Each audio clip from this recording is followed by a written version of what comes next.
mesdames, messieurs et toute autre personne regardant cette vidéo, je suis très content de vous retrouver pour un nouveau bulletin. J'ai le nez bouché. Peut-être que ça s'entend, peut-être qu'on s'en fout, peut-être que vous êtes là pour les informations, parce que là, on ne parle pas de rumeurs, on parle d'informations. Parce que soit c'est DC qui en a parlé, puisque oui, on est sur un bulletin DC, soit ce sont des médias très fiables qui ont relayé certaines informations, comme The Hollywood Reporter, soit c'est un acteur qui a parlé. Donc on n'a pas de rumeurs, ok? On se posera des questions bien sûr, mais on va parler aujourd'hui du Joker, de Supergirl et de Batman, et de rien du tout. C'est tout. Et j'en suis désolé, j'ai vraiment le nez bouché, je suis un peu sur le qui-vive quoi, en termes de maladie. Et on va commencer tout de suite avec ce qui est peut-être le moins hypant pour vous, ou peut-être pas. Moi, je t'avoue que c'est le film que j'attends en cette fin d'année. C'est Joker. Joker, folie à deux. Tout simplement, Joaquin Phoenix, Lady Gaga. On a le poster. Sachez, et je pense que vous le savez, mais en tant que bulletin qui se respecte, il va falloir le dire quand même, et le rappeler, même si on en a déjà également parlé sur la chaîne en short. Sachez que le film déjà sort donc le 4 octobre 2024, et en plus de ça, pour ceux qui ne le sauraient pas, il y a bel et bien un trailer qui devrait sortir le 9 avril. Parce que je crois que c'est la CinemaCon à Chicago, si je ne dis pas de bêtises, et on aurait donc supposément des trailers.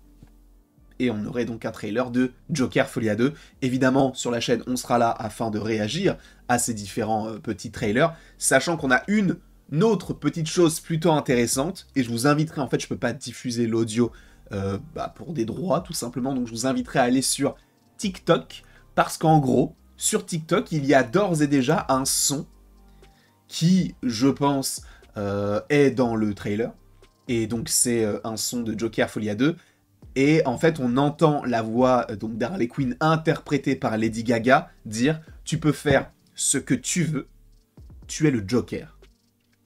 On verra comment ça se déroule, mais en tout cas, il y a une petite musique derrière, quelque chose d'un petit peu classique, enfin une petite musique en tout cas entre guillemets d'époque, donc est-ce qu'on partirait là-dessus sur la musique du trailer? C'est une question qu'on peut évidemment se poser. Je ne sais pas si vous attendez ce film-là, moi oui, parce que j'avais adoré le premier, et en fait, oui je l'attends beaucoup, mais je l'attends beaucoup pour Joaquin Phoenix, et aussi pour Todd Phillips qui réalise le film, et Lady Gaga bien sûr, enfin pour le cast de base, mais à la base des bases, je vois pas l'intérêt, parce que la fin de Joker 1 se suffit à elle-même, on se pose la question de est-ce qu'on est dans un rêve, est-ce que le début c'est la fin du film, on se pose beaucoup de questions, et là avec ce deuxième film, sauf s'il reste un peu dans le rêve, et qu'à la fin on se dit, ah oui d'accord, donc c'est que un rêve, mais peut-être que ça va être un peu déceptif, ou alors peut-être qu'ils vont juste dire, bah oui, tout ce que vous avez vu dans le film, ça s'est vraiment passé. Sauf les moments où on comprend que c'était dans sa tête. Je ne sais pas. C'est vrai que je suis un peu dubitatif, je comprends que Warner ait fait ce choix-là, parce que je vous rappelle que le film, le premier, avait coûté 50 millions, celui-ci a coûté un peu plus, 2 ou 3 fois plus, je ne sais plus exactement, mais le premier avait coûté 50 millions, il a rapporté 1 milliard.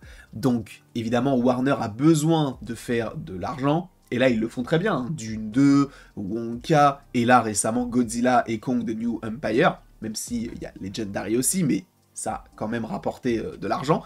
Et là, pour le coup, Joker Folie à 2, je pense qu'ils essayent d'avoir une certaine rentabilité. Je ne pense pas que ce soit un film, encore une fois, au milliard. En tout cas, enfin, je dis ça, on n'a pas encore vu le trailer, mais en tout cas, du point de vue de l'évolution actuelle du cinéma et de certains films, pour faire le milliard, il faut le faire, justement. C'est très compliqué.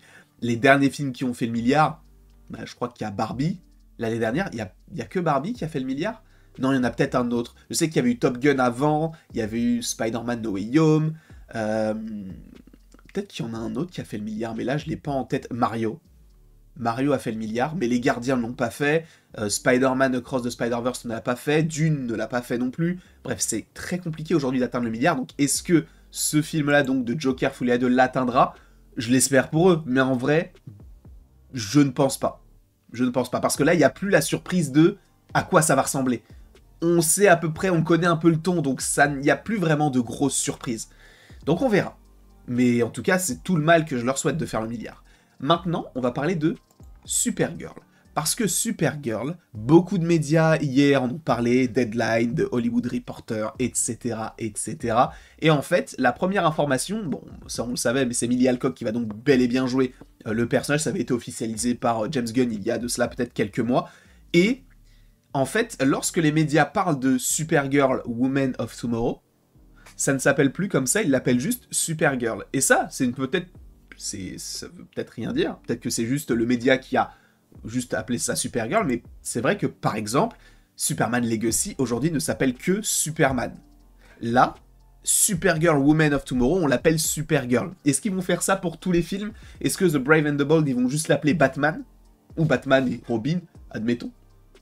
Je ne sais pas. En tout cas, le fait que ça change de nom, moi je m'en moque un peu, c'est juste une petite information comme ça, c'est que les médias plutôt fiables, eux, appellent le film Supergirl Woman of Tomorrow, tout simplement Supergirl. Et oui, mon ventre a fait du bruit.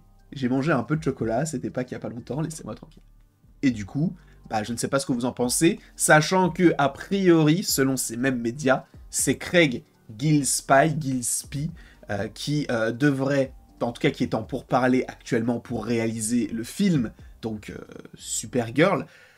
Sachez que c'est lui qui a réalisé Cruella, c'est lui qui a réalisé I, Tonya, donc beaucoup de gens y voient ça d'un bon oeil. Moi je t'avoue que je n'ai pas vu ces films-là, donc je ne peux pas vraiment me projeter, mais a priori ces films-là ont été salués par la critique, donc ça peut être sympa. Je vais regarder Cruella, je vais regarder toute sa filmographie, comme j'avais fait pour Yorgos Lanthimos, lorsqu'il y avait Pauvre Créature, un film que je n'ai même pas vu. Hein. J'ai vu ses anciens films pour regarder Pauvre Créature, j'ai même pas vu Pauvre Créature. Mais bref, du coup, c'est lui qui serait actuellement en pourparlers pour réaliser du coup ce projet-là, sachant que pour l'instant, je vous rappelle quand même que normalement, c'est donc James Gunn qui réalise Superman, ça on le sait.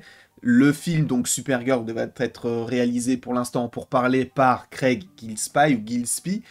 Ensuite, le film Batman devrait être réalisé par Andy Muschietti, a priori. Et on a James Mangold qui, lui, devrait réaliser le film Swamp Thing. Après, à voir qui va s'occuper de The Authority. Pour The Authority, on entend souvent Matthew Vaughn, possiblement, qui s'occupera des séries comme Booster Gold, etc. On verra, mais en tout cas, pour l'instant, voilà les réalisateurs qui ont donc été choisis, ou qui seraient choisis, ou en pourparlers pour l'univers d'ici de James Gunn. Et on finit avec lui, Alan Ritchson, Richer. Rien que ça. Je crois qu'il a joué peut-être quelques personnages dans l'univers de DC, mais dans les séries, si je ne dis pas de bêtises. J'ai vu, il a joué un personnage qui s'appelle Faucon. Je sais pas qui c'est. Et du coup, lui, qui a un physique assez étonnant, dans le sens où il est très stock, a déclaré « Oui, je veux être Batman ». Et moi, je le voyais plus en Sentry, mais en Batman, je trouve que ça pourrait totalement coller avec l'idée que je m'en fais, en tout cas dans ma tête. Je ne sais pas ce que vous en pensez, parce que c'est vrai que là sur les 3 derniers Batman, il y en a 2 qui sont un petit peu fins, comme Christian Bale ou encore Robert Pattinson.